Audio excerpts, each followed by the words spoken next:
कभी नहीं सोचा उस बच्चे का।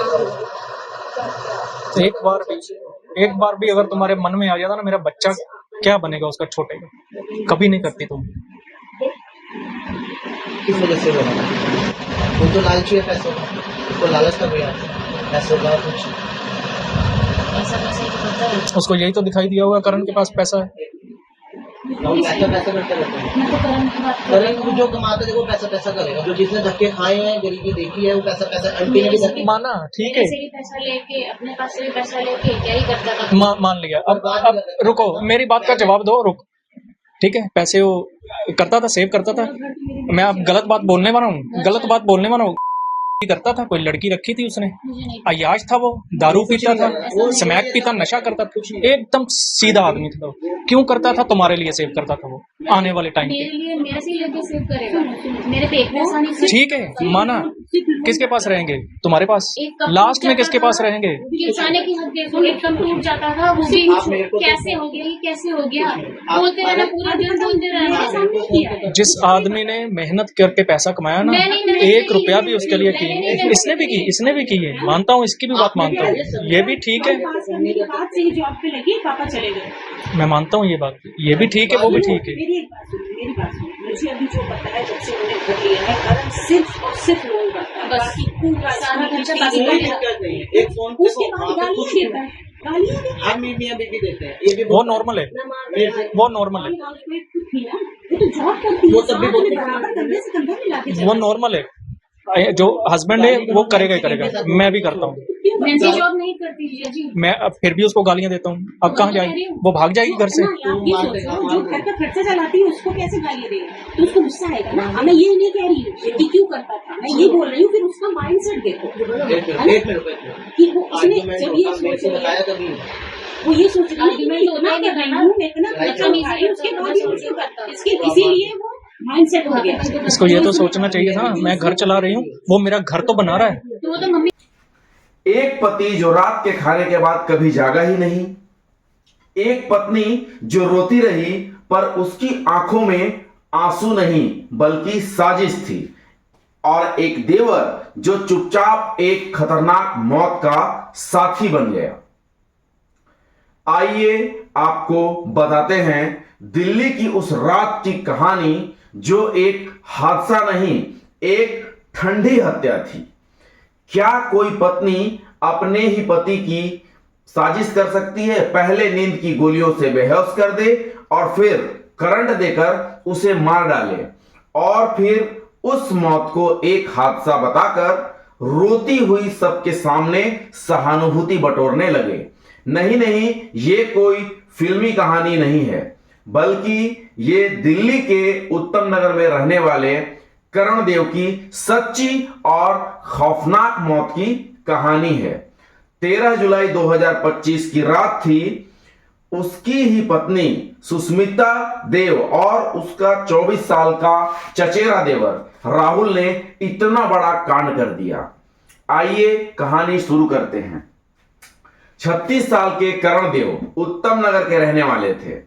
दिल्ली में आर्टिफिशियल ज्वेलरी का कारोबार करते थे। शादीशुदा जिंदगी थी, एक आम पति की तरह ही वो जीवन यापन कर रहे थे, लेकिन उन्हें नहीं पता था कि जिसे वो सबसे ज्यादा मानते हैं वही उनकी मौत का प्लान बना रही है। उस रात सुष्मिता ने खाना बनाया, दाल, रोटी, दही, पर उसमें प्यार नहीं मिलाया, बल्कि उसमें मिलाया 15 नींद की गोलियां। दाल में घोलकर, दही में मिलाकर और आटे में पीसकर मिलाया। उसने सोचा करण खाएगा, सोएगा और फिर कभी नहीं उठेगा। लेकिन किस्मत को तो कुछ और ही मंजूर था। करण बेहोश तो हो गया पर मरा नहीं। अब सुष्मिता घबरा गई और किया उसने वो जो किसी भी इंसान की रूह हिला दे। इंस्टाग्राम पर अपने चचेरे देवर राहुल को मैसेज भेजा। लिखा कि गोलियां दी लेकिन मर नहीं रहा है, अब क्या करूं? जवाब आया, इलेक्ट्रॉनिक शॉक दे दो। बस इतना सुनना था कि पुरानी एक्सटेंशन तार निकाली गई और तार को काटा गया और उसके खुले वायर को करण के सीने और हाथ पर चिपका दिया गया और बिजली की सप्लाई चालू कर दी गई। एक जोर का झटका और करण की सांसें हमेशा के लिए थम गईं। फिर शुरू हुआ ड्रामा। सुष्मिता ने रो रो कर लोगों को बताया, ये तो एक बिजली का एक्सीडेंट था। शरीर को अस्पताल ले जाया गया, लेकिन डॉक्टरों ने करण को मृत घोषित कर दिया। और यहीं से कहानी में आया नया मोड़। करण का छोटा भाई कुणाल देव, जो इस हादसे को हादसा नहीं मान रहा था, क्योंकि करण देव और राहुल भाई ही थे और उनका घर पर आना जाना लगा हुआ था।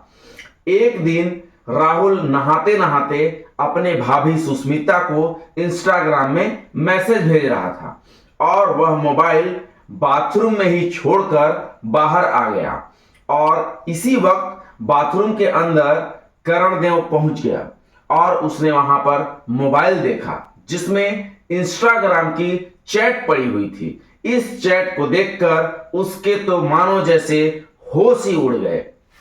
उसने पुलिस को सुष्मिता और राहुल की इंस्टाग्राम की सारी चैट्स दिखा दी, जिसमें साफ साफ लिखा हुआ था कि प्लान दोनों ने मिलकर बनाया है और जब दाल रोटी खाने के बाद भी उसका पति नहीं मरा तो उसने अपने देवर राहुल को फोन किया। तब राहुल ने बताया कि वह उसके पति के ऊपर बिजली का तार लपेट दे और उसे इलेक्ट्रिक शॉक देकर मार डाले। पोस्टमार्टम रिपोर्ट भी आई। करण की मौत का कारण बना इलेक्ट्रिक शॉक। नींद की गोलियों का असर सिर्फ बेहोशी तक ही सीमित था। फॉरेंसिक रिपोर्ट, चैट रिकॉर्ड और इलेक्ट्रोट्यूशन के निशान सबूतों ने साबित कर दिया कि करण को मारा ही गया है। आखिरकार सुष्मिता और राहुल दोनों को गिरफ्तार कर लिया गया। हत्या बीएनएस 103 और षड्यंत्र बीएनएस 61 की धाराओं में मामला दर्ज हुआ। लोग कहते हैं घटना के बाद सुष्मिता खूब रोई, लेकिन शायद वो डर से नहीं रोई बल्कि अपने पकड़े जाने के डर से खूब रोई। क्या आप सोच सकते हैं, एक पत्नी अपने ही पति को सोची समझी चाल से मार दे और फिर खुद को मासूम साबित करने की लगातार कोशिश करे। मारती है ना, यहाँ पे तो मुझे मार देता था। बोल लो राहुल ने वो आदमी दिखाता है सबको, मैं ठीक हूँ सबकी। राजी हो गई इसलिए बस Circumstances वो होते हैं ना, सिचुएशन होते हैं ना, क्योंकि मैं कि मम्मी दिल को बताती करके थी कि मम्मी देखो मार ऐसे ऐसे दिल तो आपने इधर क्यों नहीं मुझसे करी? दुख एक करती मिनट, थी ना, मम्मी को भी पता ही है। आंटी करवा जैसे चौथ एक वाले माँ अपनी मम्मी एक दिन मैं पहले कह जो रहा हूँ आपने मुझे कितने मारा बड़े- था, एक आप मिनट, लोगों को मैंने मम्मी को तो सबसे देख पहले आप बताया कि इनसे बात क्यों नहीं करते? फिर इनसे बात करो, ये तो पास है, आओ उनको बताओ। जो बंदे को मार देखो देखो झगड़े हर सही है, डिवोर्स दे दो। हाँ बिल्कुल, अलग कर दो। एक मिनट कि मम्मी हमारी नहीं निपटी, मैं डिवोर्स चाहती हूँ। पति का ख्याल नहीं आया, किससे का? बच्चे का भी नहीं आया। बच्चे का तो मेन है, उसको तो समझ भी नहीं है बच्चे को क्या हो रहा है, उसके लिए तो मजाक चल रहा है। बच्चे का भी ध्यान नहीं आया। एक मिनट रुको। कहानी यही खत्म होती है, पर एक रिश्ता जो 7 फेरों से जुड़ा हुआ था वो कुछ सालों में जहर बन कैसे गया? क्या दोष सिर्फ औरत का था या इस रिश्ते की नींव ही कमजोर थी? फैसला आपका है, पर सबक हम सबका, क्योंकि अगली कहानी शायद किसी अपने की हो सकती है। दिल्ली की एक गली में लिखी गई एक खौफनाक मौत की पटकथा। अगर आप ऐसे धोखे और जुर्म के खिलाफ हैं तो इस वीडियो को लाइक जरूर कीजिए, चैनल को सब्सक्राइब जरूर कीजिए और नीचे कमेंट बॉक्स में जरूर अपने कमेंट्स दें। बहुत बहुत धन्यवाद।